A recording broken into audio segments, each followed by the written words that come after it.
Hello everyone, this is Anuradha Sharma and you're watching my channel Ielts with Anuradha. You will hear a number of different recordings and you will have to answer questions on what you hear. There will be time for you to read the instructions and questions, and you will have a chance to check your work.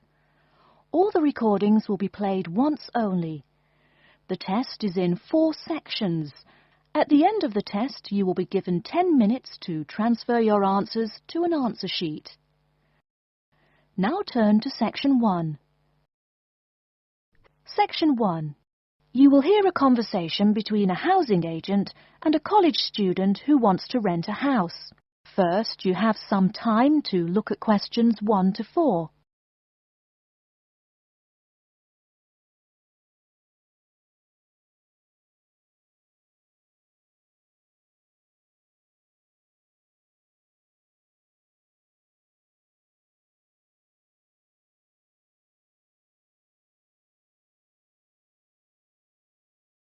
You will see that there is an example which has been done for you. On this occasion only, the conversation relating to this will be played first. Good afternoon and welcome to Habitat Hunters. You must be Joseph. Yes, that's right. You said on the phone that I could come by at 2 o'clock. Sorry, I'm a little early. No problem at all. In Calgary's market, you have to move fast if you want a good apartment. Actually, I'd settle for almost anything. I've been here 10 days and the hotel is ruining me. My father has me on a strict budget. Sit right down here now, sir. Let's talk a little about the places before we go have a look. Now, we have 4 apartments available. Okay. Could you tell me more about those 4 apartments? Sure. The first one is on Beatle Road, just a block off campus. It's a 3-bedroom with a bathroom and a living room and a great Italian restaurant right next to it. The agent says that the first apartment is a 3-bedroom apartment with a great Italian restaurant right next to it. So, restaurant has been written in the space. Now we shall begin. You should answer the questions as you listen, because you will not hear the recording a second time. Listen carefully and answer questions 1 to 4. Good afternoon and welcome to Habitat Hunters. You must be Joseph. Yes, that's right. You said on the phone that I could come by at 2 o'clock. Sorry, I'm a little early. No problem at all. In Calgary's market, you have to move fast if you want a good apartment. Actually, I'd settle for almost anything. I've been here 10 days and the hotel is ruining me.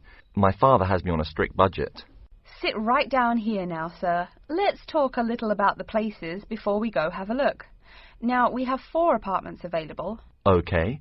Could you tell me more about those 4 apartments? Sure. The first one is on Beatle Road, just a block off campus. It's a 3-bedroom with a bathroom and a living room and a great Italian restaurant right next to it. How much? Well, it's $435 a month, including internet and utilities. Okay, that sounds reasonable. Any drawbacks to the house? There's a really big garden, but it hasn't been taken care of over the years and is just too big to clean up nicely. That sounds okay. Tell me about the next option. The other 3-bedroom apartment is on Oakington Avenue on campus. It is right near the building where you have classes, and the kitchen and living room are newly furnished. Wow, that sounds like a pretty good option. Well, it is a cool apartment, but since it's a dormitory, the living room, bathroom, kitchen and washing machine are all shared. It would be nice not to have to buy living room furniture, though. And how much is this one?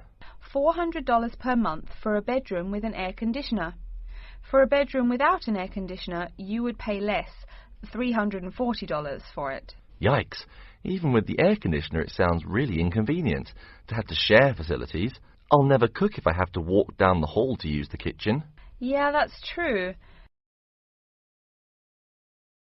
Before you hear the rest of the conversation, you have some time to look at questions 5 to 10.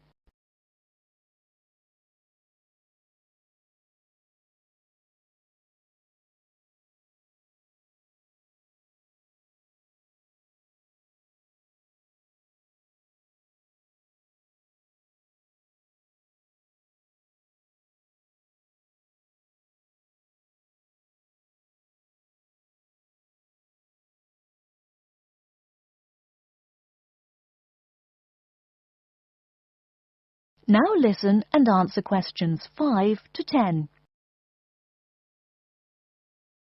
Anyway, the next place is a 2-bedroom on Mead Street. Oh, I like Mead Street. That's off campus, right? Yep, it's pretty cool, but it only has 2 bedrooms, plus a living room and a study. But I want to live together with my 2 friends. So you could make the study into a small bedroom if you end up living with them. Also, we guys want a TV and DVD player since we're all so much into movies. Well, this place has a great TV and VCR, but no DVD player. No DVD? That's so weird. Are any other facilities provided? As you said, weird enough, it also comes with a wash basin. Is there a washing machine? I think we need that more than just a wash basin. I'm afraid there's no washing machine in the apartment. Wow, that's so old-fashioned. Maybe it's not the best choice for 3 college guys. How much is it? Well, it's $600 per month, but of course it would be cheaper if you made it into 3 bedrooms instead of 2. Where is the apartment located? It's 2500 Mead Street, where there are a lot of bars. It would be affordable, but it would get pretty noisy. And that sounds really expensive for an old place in a noisy area. How about the last place? This one's on campus in the Devon Close complex. It's a 1-bedroom, so it will be a little quieter than the Mead Street place. 1 bedroom, huh? That could be good for focusing on my studies. What else does it have? It comes with a living room and a study, and includes a really nice lamp in the study that has a bunch of different settings. You know what else is cool? There's a dining hall downstairs, so all evening meals are free. You can purchase breakfast and lunch, but meals after 6 p.m. are free. Wow, this place sounds too good to be true. Is it really expensive? It's all right, $500 per month, but there's no bathroom. What? No bathroom? Well, there's no bathroom in the apartment, but there's one at the end of the hall. Thanks. I think now I just have to decide whether I want to live alone or not. Yeah, which one do you prefer? I think I'd choose either this apartment or the one on Beatle Road. Okay, you'd better think about it, and then you can contact me ASAP. Fine. Thanks for your help. You're welcome. That is the end of section 1. You now have half a minute to check your answers.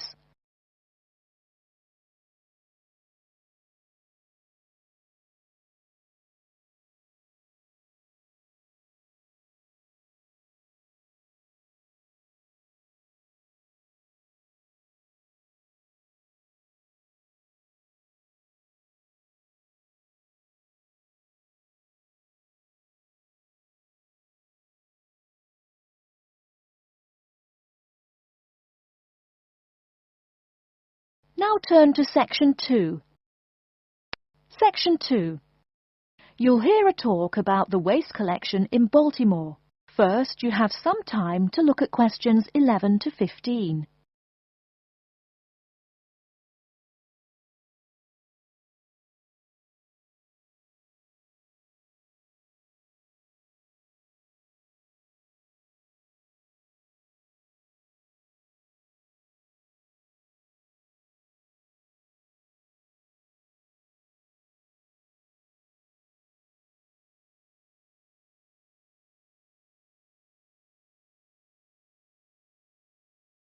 Now, listen carefully and answer questions 11 to 15.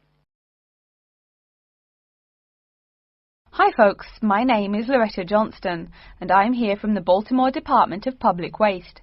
Thank you for coming out to our community meeting tonight. I've got a few words to say about the waste collection here in Baltimore. First, there's the sorted collection bins themselves. They're made of sturdy, solid material, so none of your trash can seep out or puncture the bin. Also, since these things sit out on the curb overnight, rain or shine, they have to be waterproof. We can't have water getting up in it and filling up the bin. Remember to pay attention to which bin is which, and sort your waste accordingly. You should have a blue or green bin for recyclable garbage, a yellow bin for unrecyclable garbage, and a red bin for toxic waste. Our city-wide waste management is divided into 2 services. The first is commercial waste collection, or trash collection from buildings. The majority of building waste is paper, which goes in the blue or green bins. You'll notice in your office buildings there are signs that warn you not to overfill these bins. All that paper adds up, and an overflowing bin is infinitely harder for collectors to carry to the truck and empty. Aside from paper, another large source of building waste is metals.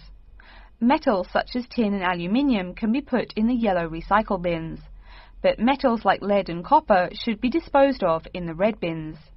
These heavy metals are harmful to the environment and exacerbate our city's existing pollution problem. That's about all the information you need for building waste. Moving on to the second service, household waste collection is probably what you primarily think of when you think of what we do here. Many of the same guidelines apply, the sorting is the same, etc. Please remember to keep garbage like kitchen waste in a plastic bag. It makes collection easier and lessens the abominable rotten trash smell. Before you hear the rest of the talk, you have some time to look at questions 16 to 20.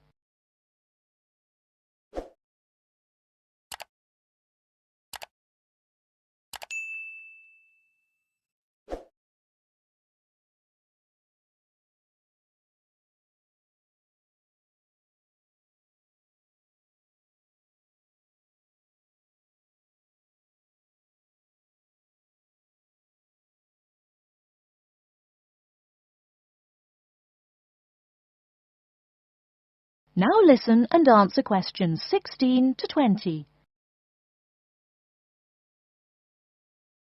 So, after we take your trash away, what happens to it? We take all the garbage to one of a number of garbage disposal plants, each of which is located in the middle of an open space of some sort. No one wants to have their home or office right next door to a waste disposal plant, right? Waste is collected and then disposed of once every 4 weeks. A lot of trash can build up in that time, so we're in the process of developing a plan to fund collection more frequently. Ideally, it would be collected weekly, but we will likely have to settle for bi-weekly.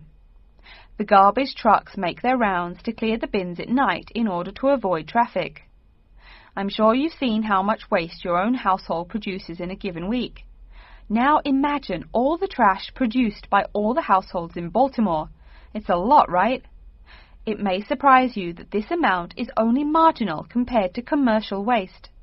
Yep, the main waste producers are actually businesses, industrial facilities, retail and offices. Hard to believe humans produce that much waste, right? No wonder we have pollution problems.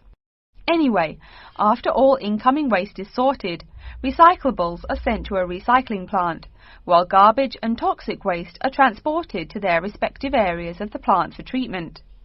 Items such as stones, which should not be disposed of in our bins, are separated out and discarded. Once the trash has undergone the treatment process, it is compacted and disposed of with all the other trash. And finally, when the landfill space is full, it is buried deep underground, and in time, something new is built on the land. That's everything about waste collection. Thank you for listening. Are there any questions? That is the end of section 2. You now have half a minute to check your answers.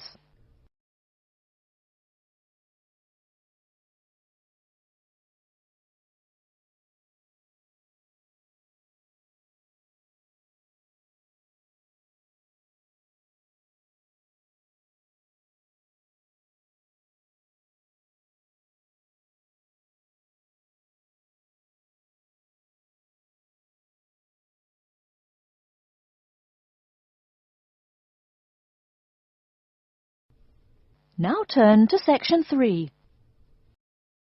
Section 3. You will hear a student called Julie talking to her classmate named Ricky about a new essay that Professor Johnson assigned. First, you have some time to look at questions 21 to 24.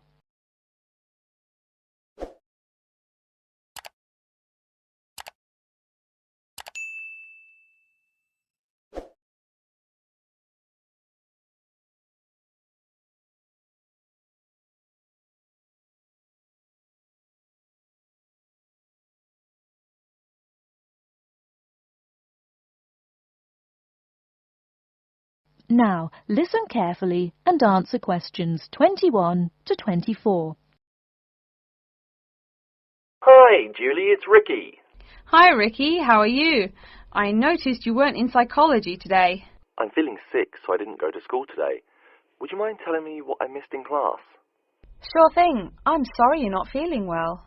Anyway, we spent most of the class talking about a new essay that Professor Johnson assigned. You need to choose one of the bold headings from the note system and research it.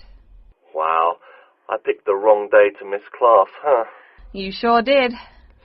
Could you tell me the specific requirements of this paper? Sure. You need to find scientific research that supports your claim as one of your references. It can be from some of the case studies we discussed in class, or you can find your own. Or even better, you can conduct your own research. I'm sure that would get you an A. Have you decided what you're going to do yet? Also, where are you getting your references? Yeah, I'm going to research facial recognition by infants. I've already found a few experiments in scientific journals. That would probably be a good start for you. There are tons of journals in the library. Great idea, thanks. I'm considering writing my essay on the effects of one of the psychotropic drugs we talked about in class. I'm sure there is lots of stuff about it on the internet. Are we allowed to use information from the internet? Sure, you can use that as long as it's not your main source for information. You'll probably want to cite some of the experiments we went over. Good idea, thanks. I'm going to try to find some information from a bunch of different sources. Before you hear the rest of the talk, you have some time to look at questions 25 to 30.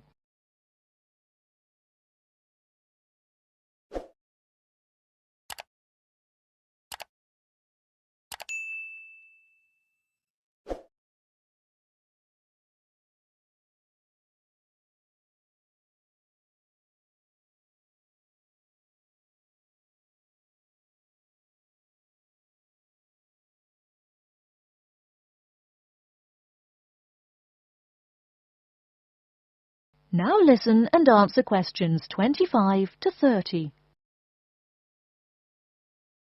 Are there any specifications on how the essay should be written? Yeah, Professor Johnson wants it double-spaced. It should be between 6 to 10 pages long. 6 to 10 pages? That's so much. Oh, it's going to take forever. I know, the whole class groaned when he said that. Anyway, you also need to put the title in italics and... Wait, each section heading or just the main heading? Only the main heading should be in italics. I think section titles are supposed to be in the same format, but maybe in bold. You'll have to check that in class next time. Oh, okay. So I take it that the report has to be typed, since there are so many requirements. What are the other formatting requirements? Yep, it's got to be typed. Aside from that, there are still a few more specifications. You should number each page. Make sure it goes up in the top right corner. Okay, I'll make sure to write that down. I always forget to number the pages. Do we need to title and date each page too? You need the shortened title on every page, but no need to include the date. That should just be on the cover page. Okay, thanks. No problem. Also, make sure the margins are 3.25 pixels wide. What? I'm not even sure how to do that. Oh, it's okay, I can show you. It's really easy. I think that's all the directions he gave us. A lot of formatting requirements, but we have the freedom to research many things that we like, so that's good. Oh, I almost forgot. Remember to put down your ID number on your report. Thanks so much for your help. I'll see you in class Monday. No problem. Glad I could help. See you later. That is the end of section 3. You now have half a minute to check your answers.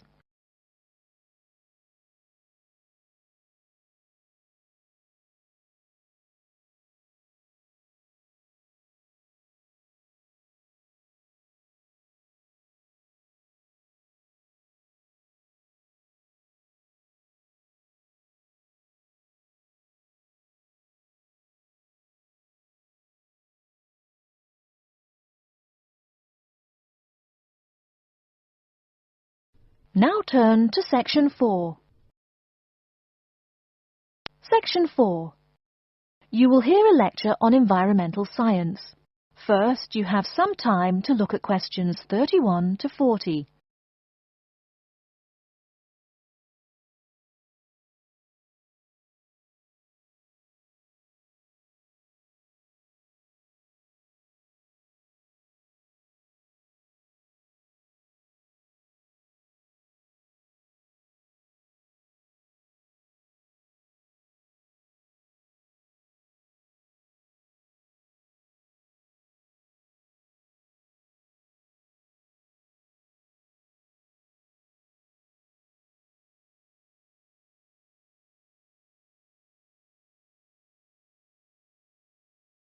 Now, listen carefully and answer questions 31 to 40. Good morning and welcome to yet another lecture in environmental science. I don't think I'm telling you a secret when I mention that water is a big worry here in Australia. The stuff is scarce. Perhaps that's why we drink so much beer, eh? Seriously though, a safe and reliable source of water is one of the great concerns of people everywhere. Moreover, as the world population grows, the pressure on existing water supplies grows greater and greater. Think about it. Our economic system demands that there be more and more consumers.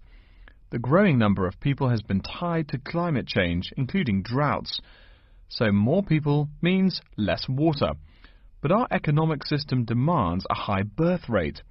Forget about oil. Soon enough you will see wars for water. Mark my words. But today I'm going to confine my remarks to Australia. As noted already, here down under the water supply is extremely scarce. The only drier continent is Antarctica, and remember, no one really lives there anyway. Moreover, in recent years, the wind patterns have changed.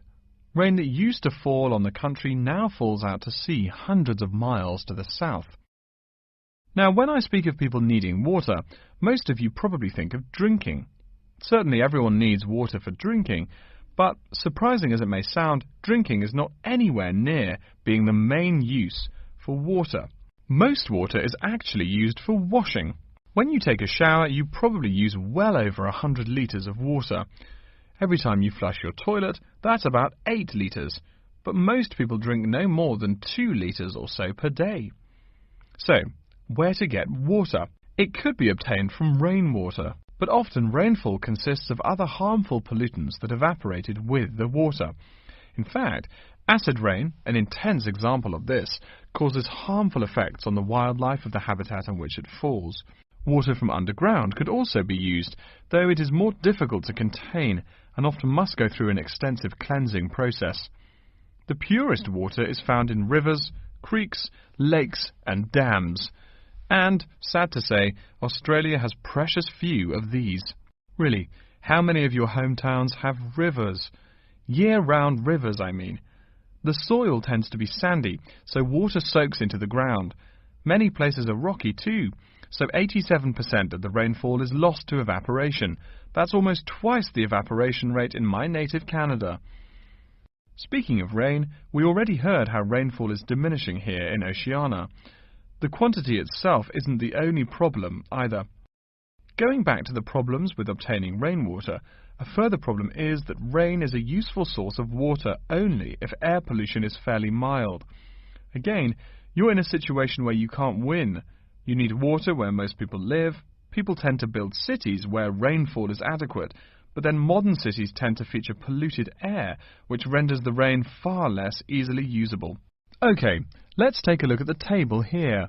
You'll see it showing the relative pollution of rainfall in the world's cities. The more people, the dirtier the rain. This is becoming a huge concern for people in the West, who want their water to be pure and safe. Though reliable drinking water is important everywhere, the concern in the West is reflected in all the government regulations and political campaigns aimed at solving this problem. In contrast, there are not as many demands made on the governments in Asian and African cultures to improve the water, as their focus is on other issues. Now, whatever the source of water, we can never afford to forget that all water is highly vulnerable to contamination. Whether we're getting it from the ground, from bodies of water or rainfall, it is susceptible to a variety of toxins. In fact, That's why we clean it before using it. Water carries with it filth and dirt. This problem shows up in a number of different ways. As humans and all other animals need water to survive, it's no surprise to us that one of the most important domestic uses of water is for drinking. Yet, if you have old-fashioned lead pipes, you may slowly be poisoning yourself by drinking that nice clear water. The industrial pollution, farm chemicals and leaky landfills are well-known sources of contaminants as well.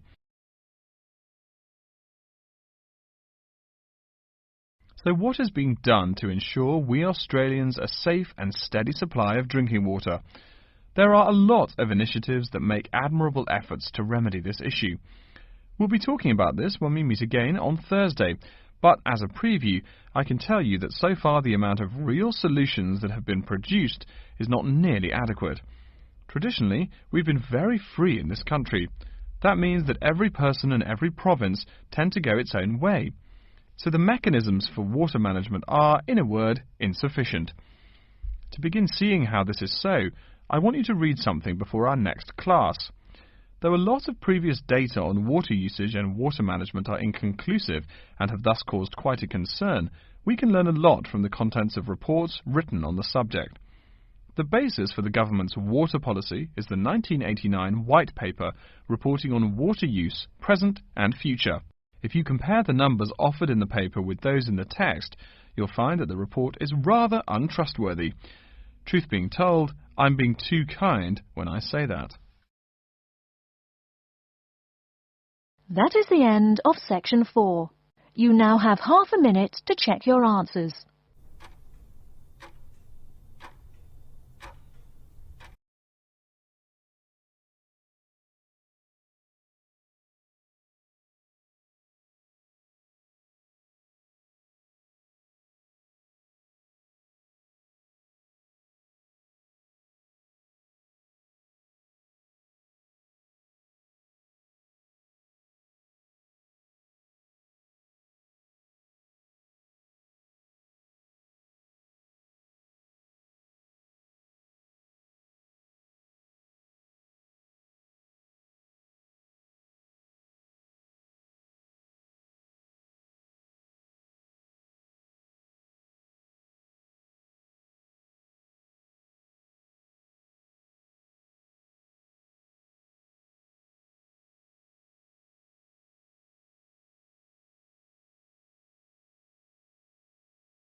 Thank you for watching and stay tuned for more videos.